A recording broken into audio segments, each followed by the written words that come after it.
Puagua Pujamba Eponaco, Mocoy Parundu Yasucoime. Paz y bien este 24 de febrero. En 1813 la Junta Gubernativa pone punto final a su polémica con Buenos Aires. Era sobre la aplicación y violaciones del Tratado del 12 de octubre de 1811 que concertaba la común obligación de auxiliarse y cooperar mutua y eficazmente cualesquiera enemigos que intenten oponerse a los progresos de nuestra justa causa y común libertad.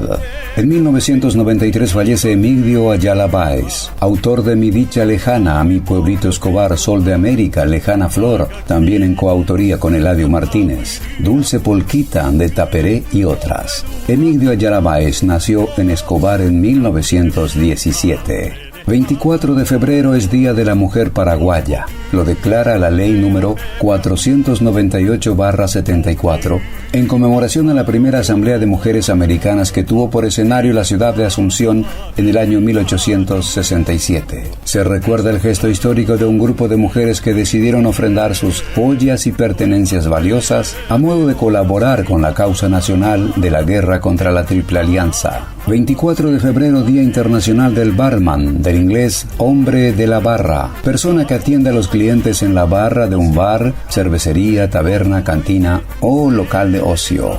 24 de febrero en Argentina es Día del Mecánico del Transporte Automotor. En México es Día de la Bandera.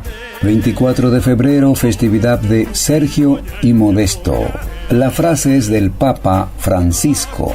Él dijo: la mujer paraguaya supo asumir un país derrotado por la injusticia y los intereses internacionales. Y ante esa derrota, la mujer paraguaya llevó adelante la patria, la lengua y la fe. Es la más gloriosa. Efemérides 24 de febrero, Peguapu, Aguapujamba, Eporame, con paz y bien. Argüello Duoña M. En